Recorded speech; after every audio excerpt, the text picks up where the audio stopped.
At the end of the 20th century, the world was drowning in information but starving for meaning. The internet was growing faster than any technology humanity had ever seen, yet finding something useful felt like wandering through a junkyard with a flashlight. Search engines existed, but they did not understand truth. They understood manipulation. Whoever paid more, shouted louder, or gamed the system harder usually won. The internet promised knowledge, but delivered confusion. Most people accepted this as normal. 2 students did not. Larry Page arrived at Stanford carrying an obsession rather than a business plan. He was fascinated by the structure of the web itself, not the surface content. To him, the internet looked less like a library and more like a giant academic paper, with pages constantly referencing one another. Sergey Brin, equally curious and relentlessly analytical, joined him.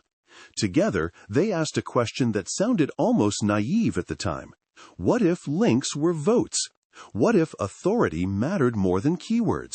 What if relevance could be measured mathematically? This question was not about money. It was about order. They began experimenting in dorm rooms and shared offices, building an algorithm that treated the web as a network of trust. Pages linked by other important pages were probably important themselves. It was simple in hindsight, but revolutionary in practice. While others were fighting spam, Page and Brin were redefining relevance. They called their creation PageRank. When the first version of Google appeared, it felt strange. The page was empty. No flashing banners, no news feeds. No clutter, just a logo and a box. This minimalism was not aesthetic, it was philosophical. Google was telling users something powerful without saying a word. We care about answers, not distractions. People noticed immediately. Users came back not because Google demanded loyalty, but because it earned it. Results were faster, cleaner, more accurate. Search stopped feeling like work. It started feeling like magic. In an era obsessed with portals and stickiness, Google quietly chose usefulness. That choice would change the trajectory of the company forever. At first, Google had no clear plan to make money. This was not because the founders were naive, but because they were cautious. They understood that trust was fragile. If users felt manipulated, they would leave. If search results were compromised, credibility would collapse. Google treated trust as an asset more valuable than early revenue. This decision confused investors and competitors alike. Why build something so powerful and give it away for free? The answer lay in patience. As usage exploded, Google began to realize something extraordinary. Every search query was a confession. People typed what they wanted, what they feared, what they needed, and what they were about to do. This was not random data. It was structured human intent, offered voluntarily billions of times per day. Google did not rush to exploit this. Instead, it studied it. The breakthrough came when Google aligned advertising with intent instead of interruption. Ads were not placed randomly. They were triggered by relevance. If someone searched for travel, showing a flight offer made sense. If someone searched for a product, showing a comparison ad added value. For the first time, advertising felt helpful. This was the moment Google stopped being just a search engine and became an economic engine. The genius of this model was subtle. Advertisers only paid when users clicked. Users were not forced to see irrelevant ads. Google sat in the middle, facilitating a transaction that benefited everyone. Incentives were aligned. Waste disappeared. Measurement became precise. As the system scaled, it became nearly unstoppable. More users meant more data. More data meant better targeting. Better targeting meant higher returns for advertisers. Higher returns attracted more advertisers. This flywheel reinforced itself with each passing day. By the time Google went public, it had already won the most important battle. It had become the default. And default is the strongest position in business. Defaults are invisible. People do not actively choose them each day. They simply return. Switching feels unnecessary. Over time, habit turns into dependence. Dependence turns into infrastructure. Google was now infrastructure. Competitors could copy features, but they could not copy history. They could not copy trillions of searches. They could not copy user behavior patterns accumulated over years. Data was not just an advantage, it was a moat that deepened with every query. Yet Google did not stop at search. The company understood a dangerous truth. Being dominant in one layer of technology does not guarantee permanence. Platforms shift. Gatekeepers change. To survive, Google needed to embed itself deeper into daily life. This realization led to an expansion that looked reckless to outsiders but was deeply strategic. Gmail was launched not as a paid service but as a free product with unprecedented storage. Maps redefined navigation. Chrome challenged existing browsers with speed and simplicity. Each product solved a real problem. Each product increased engagement. Each product generated data. None of them required immediate monetization. YouTube was perhaps the boldest move of all. At the time of acquisition, it was a bandwidth-hungry platform with minimal revenue. Critics laughed. But Google saw what others missed. Attention is the rarest commodity in the digital age. YouTube had it at global scale. Over time, advertising matured. Content creators professionalized. Infrastructure costs dropped. YouTube transformed from a money pit into one of the most powerful media platforms ever created. Not by force, but by gravity. Android followed a similar philosophy. Google did not want to sell phones, it wanted to protect access. By offering a free operating system, Google ensured that its services would live on billions of devices. This was not charity, it was defense. Android prevented competitors from locking Google out of the mobile future. It extended Google's reach into emerging markets where growth would define the next decade. It anchored Google at the center of the mobile experience. By now, Google was no longer a company, it was an ecosystem. Search fed ads. Ads funded experimentation. Products fed data. Data improved AI. AI improved products. The loop became self-reinforcing. To manage this growing complexity, Google restructured itself under Alphabet. This move separated the cash-generating core from long-term bets. It allowed Google to invest aggressively without threatening stability. Autonomous driving, health technology, and artificial intelligence could mature without quarterly pressure.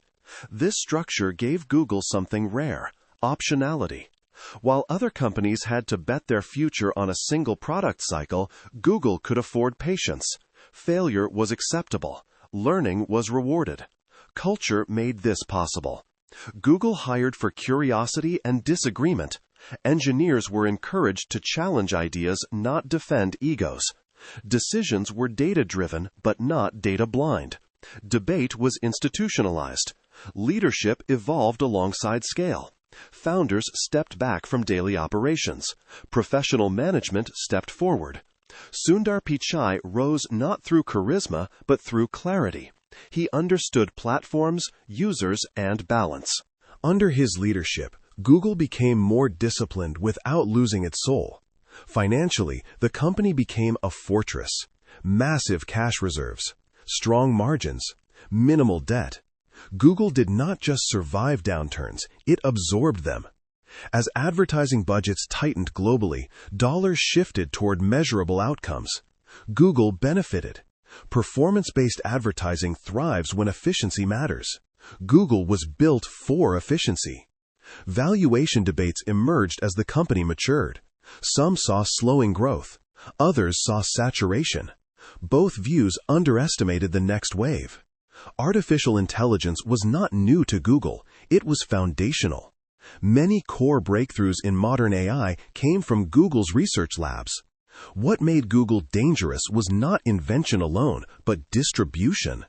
AI integrated into search, maps, productivity tools, and advertising created leverage few could match. This is where safety margin matters. Google does not need perfection. It needs continuity. Its downside is protected by habit, scale, and cache. Its upside is fueled by optionality and innovation layered onto an existing empire. Google's true achievement was not technological dominance, it was alignment. The company aligned user trust, advertiser value, and long-term vision. This alignment created resilience. In a world obsessed with speed and noise, Google won by being useful, again and again, every day. And that is where part 1 ends. At the moment when Google has conquered search, built an empire of attention, and positioned itself quietly at the center of the digital economy. In part 2, we will go deeper into the machine itself. How Google's advertising engine really works. Why its margins are so powerful. How data compounds into dominance. And why this business model is far stronger than it looks from the outside. The moment Google mastered search, it unlocked something far more powerful than information. It unlocked predictability. Most businesses try to guess what customers want. Google watches people say it themselves, every single day, in their own words. That difference is everything. To understand Google's business model, you have to forget the idea that it sells ads. Google sells outcomes. It sells certainty in a world full of uncertainty. When a business advertises on Google, it is not buying exposure. It is buying intent that already exists. This is the core reason Google's advertising engine is so resilient. Traditional advertising interrupts people. Google meets them at the moment of decision. That moment is priceless. Early on, Google realized that the real product was not the ad space, but the auction. Every search triggers a real-time competition between advertisers. The highest bidder does not automatically win. Relevance matters. Quality matters. User experience matters. Google rewards ads that actually help users. This creates a strange but powerful dynamic. Advertisers are forced to improve their offerings, not just their budgets. The result is a self-regulating marketplace. Bad ads disappear. Useful ads thrive. Users trust the system. Trust brings more searches. More searches create more auctions. The machine feeds itself. As this system scaled globally, Google accumulated something no competitor could easily replicate. Behavioral data at planetary scale. Not just what people searched, but when they searched, where they searched, and what they did next. This data did not sit idle. It trained algorithms. It refined predictions. It sharpened relevance. This is where Google's moat deepens beyond technology. Algorithms can be copied. Data cannot. Data is history, and Google owns one of the richest behavioral histories ever assembled. But Google's genius was not hoarding this data. It was deploying it everywhere. Search was only the entry point. Gmail revealed communication patterns. Maps revealed movement. YouTube revealed attention. Android revealed device behavior. Chrome revealed browsing habits. Each product expanded Google's understanding of the world. Individually, they were useful. Together, they formed a comprehensive model of human behavior. This is why Google's ecosystem is so difficult to disrupt. Competitors often attack one product at a time. They challenge search. They challenge video. They challenge mobile. But Google does not rely on any single product. Its power lies in integration. An advertiser using Google Ads is not just targeting keywords, they are tapping into a network of signals: location, time, device, history, preferences. The system becomes smarter with every interaction. Performance improves. Returns increase. Budgets follow results. Over time, advertisers become dependent, not emotionally, but economically. When a channel consistently delivers measurable returns, turning it off feels irresponsible. This dependence is not forced. It is earned. This dependence explains Google's pricing power. Despite offering one of the most measurable advertising platforms ever created, Google still captures a massive share of value. Its margins reflect this leverage. Operating costs scale far slower than revenue. Once infrastructure is built, incremental searches are almost pure margin. This is why Google generates so much free cash flow. It does not need to reinvest aggressively just to survive. It reinvests because it chooses to. The financial structure that emerges from this is rare. high margins, low capital intensity relative to revenue, enormous operating leverage. These traits usually belong to monopolies or utilities. Google somehow became both. Yet Google avoided one of the greatest dangers of dominance: complacency. The company understood that advertising alone, no matter how profitable, could not be the entire future. Attention shifts, platforms evolve, regulation tightens. To protect the core, Google invested relentlessly in optionality. Cloud computing was one such investment. For years, Google Cloud lagged competitors in revenue. Critics dismissed it as a failure. Internally, Google viewed it differently. Cloud was not just a product. It was a distribution channel for infrastructure and AI. It was a way to monetize internal expertise externally. Today, cloud margins improve steadily. Enterprise relationships deepen. AI integration accelerates. What looked like patience now looks like positioning. Artificial intelligence itself deserves special attention. Google did not stumble into AI, it helped invent it. Many foundational breakthroughs came from Google's research teams. But research alone does not guarantee dominance, deployment does. This is where Google's advantage becomes terrifying. AI embedded into search does not require behavior change. AI embedded into maps improves navigation silently. AI embedded into ads improves targeting invisibly. Google does not need users to adopt new habits. It upgrades existing ones. This creates asymmetry. Competitors must convince users to switch. Google improves quietly and captures value automatically. Economic moats are often misunderstood as static barriers. Google's moat is dynamic. It evolves with usage. It deepens with data. It compounds with trust.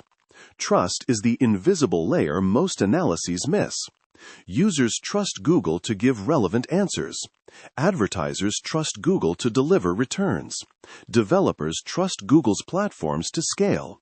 Once trust becomes institutional, disruption becomes difficult. This trust did not appear overnight. It was built through restraint. Google could have flooded search with ads early. It did not. It could have compromised relevance for revenue. It resisted. Those decisions echo decades later. The result is a company that can endure pressure. Regulatory scrutiny intensifies. Competition increases. Public expectations rise. Yet Google remains central because it remains useful. Financial health reflects this resilience. Strong balance sheet, massive cash reserves, minimal existential risk. Google can survive mistakes. It can absorb fines. It can pivot. Valuation, therefore, cannot be assessed like a fragile growth company.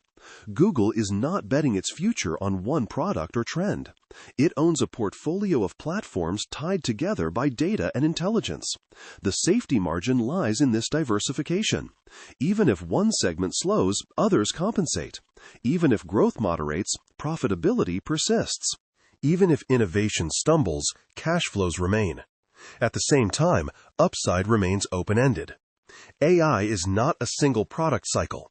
It is a layer that enhances everything Google already owns. This is not reinvention, it is reinforcement. Google's advertising engine is not just a cash generator. It is the fuel that powers experimentation, absorbs risk, and funds the future. It allows Google to think in decades, not quarters. And that long-term thinking is the true competitive advantage. By the end of Part 2, Google stands revealed not as a lucky search company, but as a precision-built economic system, one that converts human intent into value with unmatched efficiency, one that compounds quietly while others chase noise. In Part 3, the focus will shift inward. We will explore Google's culture, its leadership evolution, its internal tensions, and how a company of this scale tries to stay innovative without losing control. This is where many giants fail, and where Google's story becomes more human. As Google grew larger, something subtle began to change. Not in the product, not in the numbers, but in the human system behind the machine. Every great company eventually faces the same question. How do you scale creativity without killing it?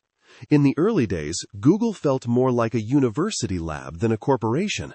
Engineers debated ideas openly. Hierarchies were flat. Decisions were driven by data and curiosity rather than authority. This culture was not accidental. It reflected the personalities of its founders. Larry Page believed that bold ideas deserved protection. Sergey Brin believed that questioning assumptions was a moral duty. This mindset attracted a specific type of talent, people who were not just technically strong, but intellectually restless.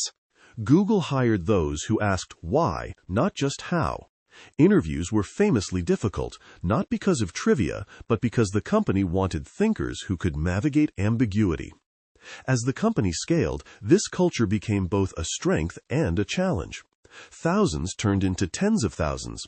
Offices spread across continents. Products multiplied. Suddenly, the informal debates of a startup had to coexist with the discipline of a global enterprise. The very openness that fueled innovation began to slow execution. Decisions took longer. Consensus became harder. Risk aversion crept in. Google was now facing the paradox of success. To manage this, leadership evolved. Founders gradually stepped back from day-to-day operations. Professional managers stepped in. But Google did not want managers who optimized for control. It wanted managers who protected the environment where innovation could survive. This is where Sundar Pichai's story becomes important. Pichai was not a loud visionary. He did not dominate rooms. He listened. He synthesized. He understood how products fit together. His rise within Google was a signal. The company was shifting from explosive invention to sustained orchestration. Under his leadership, Google became calmer, less chaotic, more deliberate. This was necessary. At Google's scale, small mistakes have global consequences. Products shape behavior. Algorithms influence societies. Responsibility becomes unavoidable. This shift did not mean innovation stopped. It meant innovation had to coexist with accountability. Internally, Google wrestled with its own ideals. Employees questioned projects. Walkouts happened. Ethical debates surfaced publicly. For some companies, this would signal weakness. For Google, it revealed something else. The culture still allowed dissent. Dissent is uncomfortable, but it is also information. Google learned that culture is not about slogans. It is about how conflict is handled. Does the system suppress disagreement or absorb it? Google chose absorption, even when it was messy. This choice carried costs, slower decisions, public criticism, regulatory attention. But it also preserved trust internally and externally. One of Google's greatest challenges became its own visibility. When a small company experiments, no one notices. When Google experiments, the world reacts. Every move is scrutinized. Every algorithmic change becomes a headline. This pressure forces maturity. To manage risk, Google increasingly relied on structure. Alphabet allowed separation. Core businesses remained stable. Experimental units gained autonomy. Failure became isolated rather than systemic. This structure mirrors a deeper philosophy. Google believes that long-term advantage comes from exploration. But exploration must not threaten survival. Cash flows from ads fund experiments. Experiments create options. Options protect the future. This approach requires patience. Many of Google's bets take years to show results. Some fail. Some quietly succeed. What matters is not individual outcomes, but portfolio logic. Culture supports this logic by rewarding learning, not just wins. Google's management philosophy is rooted in systems thinking. Products are not isolated. Decisions ripple. Incentives matter. Metrics guide behavior. This mindset allows Google to operate at scale without collapsing under complexity. Financial discipline reinforces this. Despite massive revenues, Google avoids excessive leverage. It prefers optionality over optimization. Cash is not idle. It is strategic flexibility. This financial conservatism is often misunderstood. Some investors want more aggressive buybacks. Others want higher dividends. Google balances these demands carefully. It returns capital, but preserves strength. This balance reflects management's long-term orientation. The goal is not to maximize short-term stock price. It is to ensure relevance decades into the future. Relevance is fragile. Technology shifts faster than institutions. Google knows this. It invests heavily in research not because it guarantees success, but because ignorance guarantees failure. Artificial intelligence sits at the center of this strategy, not as a buzzword, but as an operating principle. AI improves efficiency internally. It enhances products externally. It creates new revenue opportunities. Most importantly, AI strengthens Google's feedback loops. Better predictions lead to better experiences. Better experiences reinforce usage. Usage generates data.